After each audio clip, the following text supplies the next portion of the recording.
কসবায় দশম গ্রেডের দাবিতে মানববন্ধন ও স্মারকলিপি প্রদান।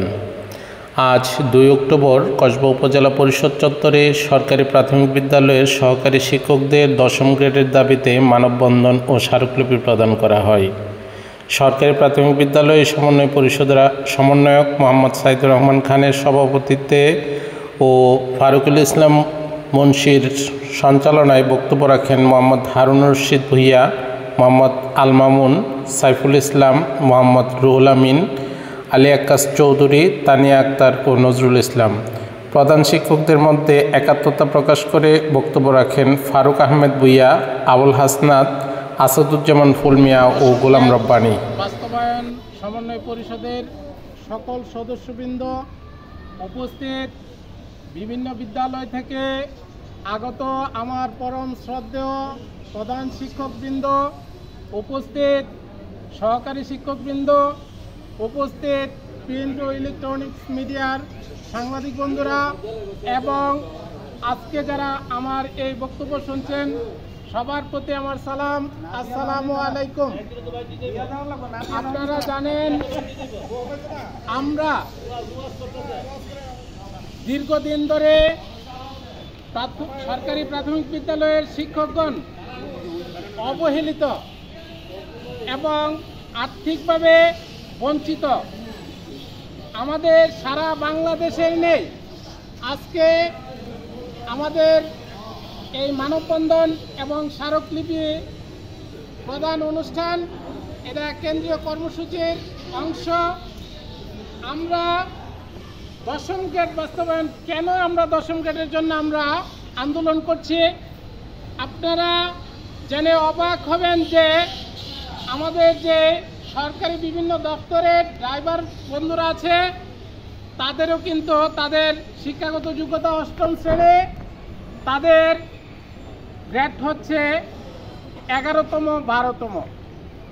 আমাদের সরকারি হসপিটালের নার্স যারা আছেন, তাদের শিক্ষাগত যোগ্যতা হচ্ছে এইচএসসি পাস এবং এসএসসি পাস এবং 4 বছরের ডিপ্লোমা, তাদের গ্রেড হচ্ছে 10ম গ্রেড।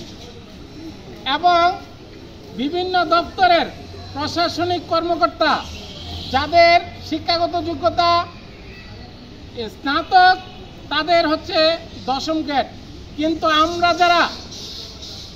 যারা জাতির কারিগর, আমাদেরকে আপনারাই বলে থাকেন যে আমরা জাতি গড়ার কারিগর, কিন্তু আমরা কোথায় আছি? আমাদের অবস্থান হচ্ছে আমরা 13তম গ্রেডে, তার মানে হচ্ছে 3য় শ্রেণী। কোনো দেশে কোনো জাতিকে 3য় শ্রেণীর শিক্ষক দ্বারা কোনো জাতিকে বিশ্বের সাথে তাল মেলানো সম্ভব নয়। আমরা এই অধিকার প্রতিষ্ঠা করার জন্য কেন্দ্রীয় কর্মসূচি অনুযায়ী আমরা আমাদের 10ম গ্রেডের কর্মসূচি পালন করছি। আমরা সহকারী শিক্ষকরা আমরা আর 3য় শ্রেণীর কর্মচারী হয়ে থাকতে চাই না, আমরা একটা সম্মানবোধ নিয়ে থাকতে চাই। এজন্য আমাদের এক দফা এক দাবি 10ম গ্রেড চাই, এই এক দফা এক দাবি 10ম গ্রেড চাই। এবং বর্তমান সরকারের কাছে আমাদের একটাই দাবি, আমাদের দাবি মেনে নেন এবং আমাদের এই বৈষম্য দূর করুন এবং আমাদেরকে 3য় শ্রেণী থেকে আমাদেরকে মুক্তি দেন। 10ম গ্রেড পূরণ করার জন্য আমরা আজকে আমাদের উপজেলা নির্বাহী কর্মকর্তার মাধ্যমে প্রধান উপদেষ্টার নিকট আমরা জোর আবেদন জানাচ্ছি আমাদের ন্যায্য দাবি 10ম গ্রেড পূরণের জন্য। কসবা উপজেলা ব্রাহ্মণবাড়িয়া উপস্থিত হয়েছি একটি শান্তিপূর্ণ মানববন্ধন কর্মসূচিতে। এটি সারা বাংলাদেশব্যাপী কেন্দ্রীয় কর্মসূচির একটি অংশ।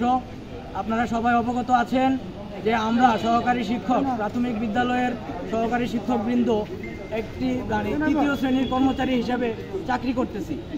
সহকারী শিক্ষক আমাদের কোনো এখানে পদবি কোনো বালাই থাকার কথা না। শিক্ষক শিক্ষকই, শিক্ষক কর্মকর্তার মধ্যে কোনো ভেদাভেদ বা তুলনা নেই। পুরো দেশে শিক্ষকরা 3য় শ্রেণী না 1ম শ্রেণী হিসাবে পৃথিবীর সব দেশে কার্যক্রম চালিয়ে যাচ্ছে। আজকে আমি প্রধান শিক্ষকদের পক্ষ থেকে সর্বাত্মকভাবে আজকের এই মানববন্ধনকে এক দফা এক দাবিকে সহকারী শিক্ষকদের দশম গ্রেড বাস্তবায়ন হোক, এই প্রত্যাশা রাখি। শিক্ষক হলো জাতি গঠনের কারিগর, সেই কারিগরদেরকে যদি তৃতীয় শ্রেণীর মর্যাদা দেওয়া হয় এটা কোনোভাবেই মেনে নেওয়া যায় না।